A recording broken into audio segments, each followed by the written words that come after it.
Hello and welcome to Just Hoops. The Boston Celtics and the Philadelphia 76ers had battled it out for 6 games, now tied at 3 apiece heading into Game 7. This second round matchup out east has been phenomenal thus far.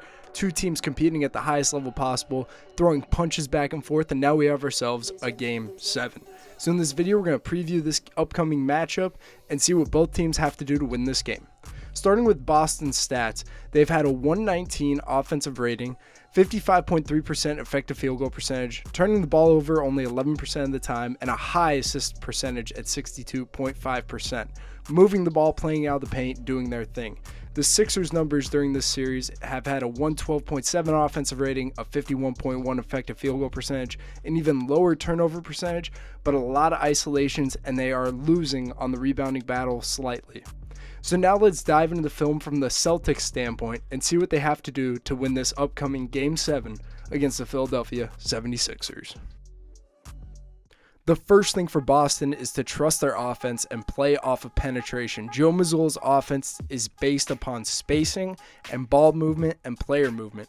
And the way that the Celtics have been successful all season long and in this series is because they're playing with wide spacing, creating driving angles for guys, and playing out of these paint touches. The more that they're able to touch paint, move the ball, get multiple paint touches and multiple side touches into possession, the shot quality has increased dramatically.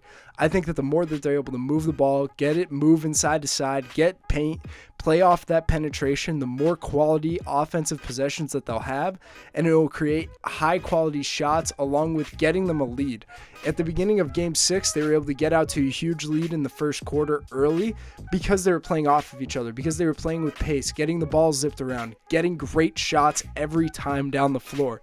And if that can translate to a half of basketball, yet alone a full game, it could definitely provide the Celtics enough of a buffer to go get a big lead, create good offense, make the Sixers have to work tremendously at the defensive end of the floor, and also create those great shot opportunities time and time again.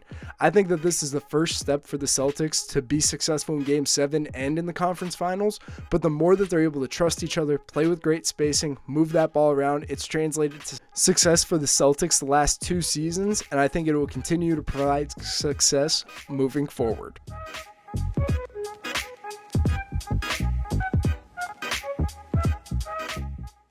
In going with playing off of penetration, moving the ball, and playing Mazzulla ball, they need to limit turnovers in Game 7.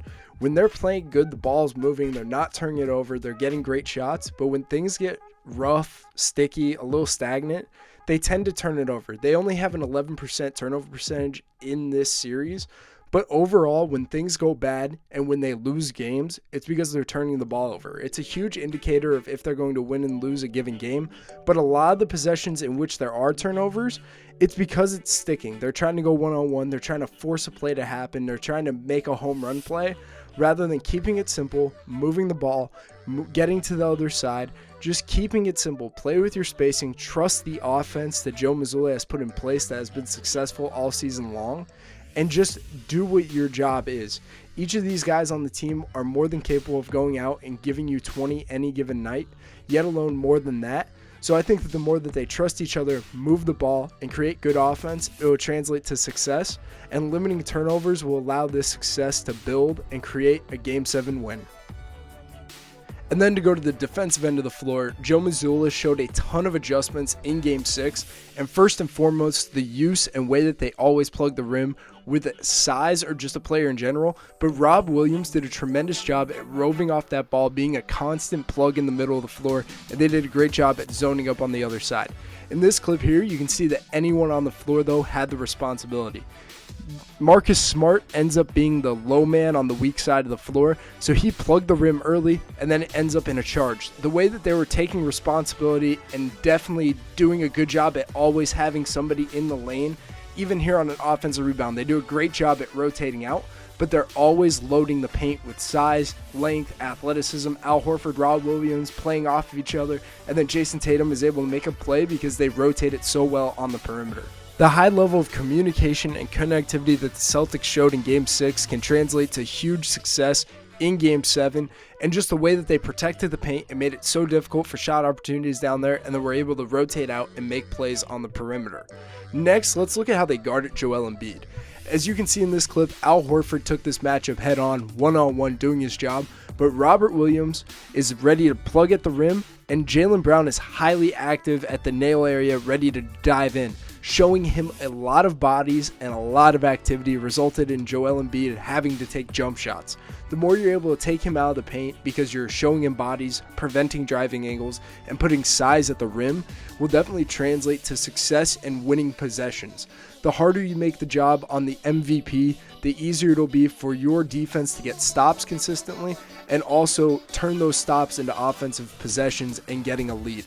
So next, let's talk about their pick and roll coverage. They tried to keep it one-on-one with Joel Embiid with Al Horford in the drop, and then on empty side, they plugged that rim early. They made sure that it was a 2-on-1 at the rim with the back lane line loaded to prevent passes across, rotating out.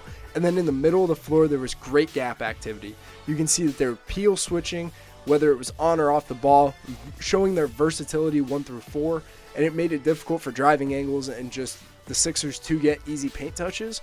And then along with that, it took them out of their flow in the pick and roll, held them to 0.8 points per possession in pick and roll plus passes in Game 6.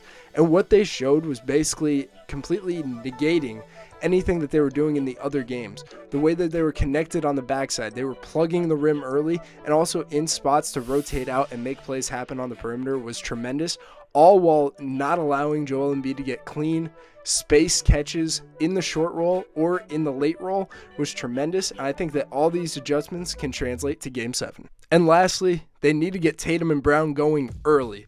Tatum is averaging 25.3 points per game on 41.7 from the field and 31.9% from beyond the arc. Brown is averaging 22.5 points per game on 55.6 from the field, 41.9 from 3, and has been a monster all series long, in my opinion. But the way that you can get them going is getting them downhill. Along with getting them downhill, it could draw some fouls, get them to the foul line, get them just easier looks, and also put the Sixers in foul trouble. Just the way that you can get them a rhythm early, keep it and get simple, allowing them to play with their spacing, and just let them run off screens, get downhill, play off of a pin down. Also, getting them in pick and rolls early.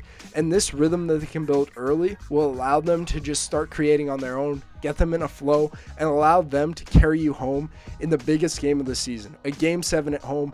These two guys are the ones that are going to carry you to a victory. So get them in a flow, allow them to create for themselves and others by getting them easy looks early, get them in the flow of the game, and allow them to just create. Once they get in a rhythm too, they're both more than capable of knocking down shots from beyond the arc. And I think that that rhythm that you can present to them early in the game can translate to a lot of success from beyond the arc and allow the Celtics to get an ultimate offensive flow just through their two superstars going to work. Now it's time to look at the other side of this matchup and talk about the Sixers and their keys to success in Game 7 against the Boston Celtics in TD Garden. First and foremost, I think the Sixers need to win the paint and take this battle personally. First, at the offensive end of the floor, I think that they need to attack early and often, try to get as many shot opportunities as you can at the rim. This will result in easy shots, it'll result in rotations, it'll result in fouls, and all of these things can add up to a flow and rhythm offensively as a team. You have Tyrese Maxey, you have James Harden, Tobias Harris, George Niang played great in Game 6, just a ton of guys that could create out of space and just play downhill. The more you're able to get these shots downhill, it'll force rotations and create great shot opportunities for anyone on the floor. And it also shows a level of aggression.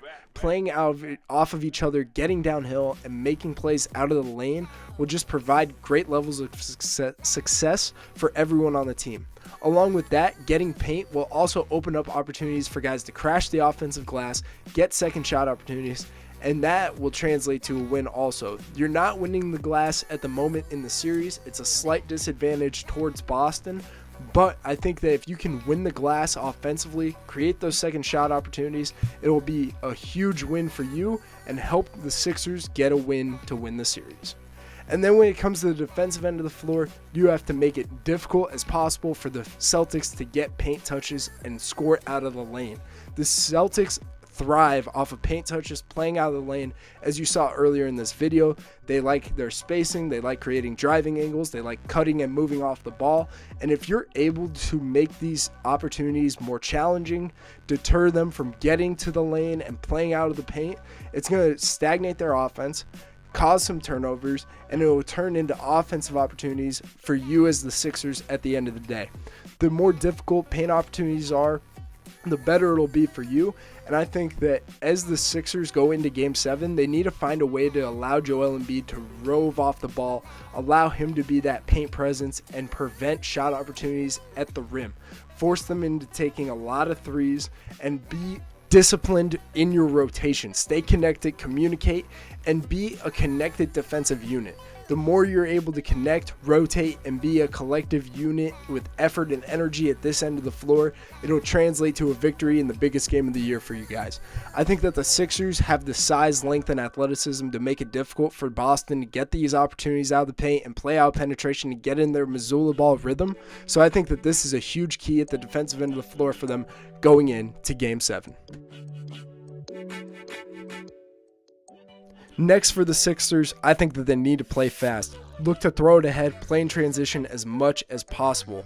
The Celtics are trying to get you out of a rhythm, get you into some type of just their game.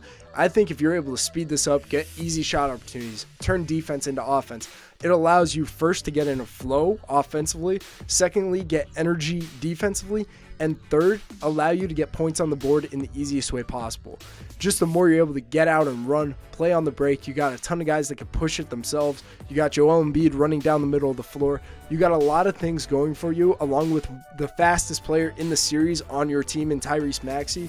The more you're able to get out on the break, make plays happen there, the more successful things you'll find. And also you got guys that can space the floor, from George Niang. PJ Tucker hasn't been shooting it well this series, but he can shoot it. James Harden, Maxey, Tobias Harris.